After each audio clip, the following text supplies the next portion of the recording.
आजादी की लड़ाई और संघी जयचंदों की बेहयाई। आज चीन के काले कारनामों और मोदी की नाकामी पर से पर्दा उठाने वालों को भाजपाइयों द्वारा गद्दार कहा जा रहा है। बोलने की आजादी, लोकतंत्र की अस्मिता और रक्षा के लिए आवाज उठाने वालों को भाजपाइयों द्वारा गद्दार कहा जा रहा है। मोदी सरकार की तानाशाही के खिलाफ बोलने वालों को भाजपाइयों द्वारा गद्दार कहा जा रहा है। जनता को फर्जी राष्ट्रभक्ति के जाल में उलझाकर गद्दारी शब्द के मायने ही बदल दिए गए हैं। अगर देश के लिए बोलने वालों को आज गद्दार कहा जा रहा है तो वो अंग्रेजों के तलवे चाटने उन कायर संघियों को क्या कहा जाएगा?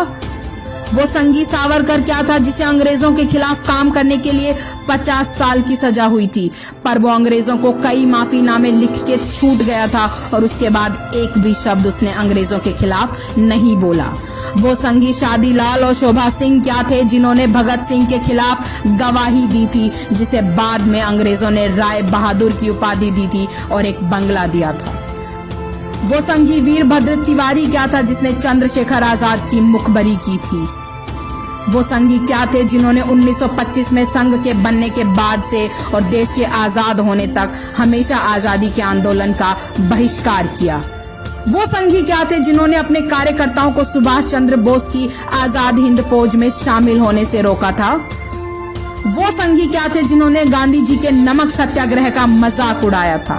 वो संघी क्या थे जिन्होंने 1942 में देश की आजादी के सबसे बड़े आंदोलन अंग्रेजों भारत छोड़ो आंदोलन का विरोध किया था, जिसमें 1180 सत्याग्रहियों ने झंडा फहराने की कोशिश में अंग्रेजों की गोलियां खाकर अपनी जान गंवाई थी।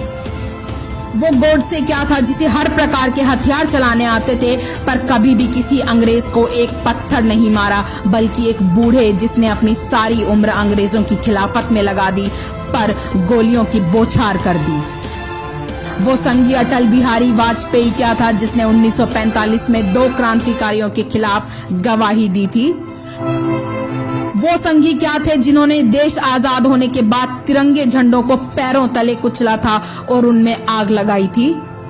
वो संघी क्या थे जिन्हें नेहरू जी ने 1962 के भारत चीन युद्ध में शामिल किया था, पर वो सीमा पर से पीठ दिखाकर भाग आए थे, जिससे भारतीय सेना को हार का मुंह देखना पड़ा था।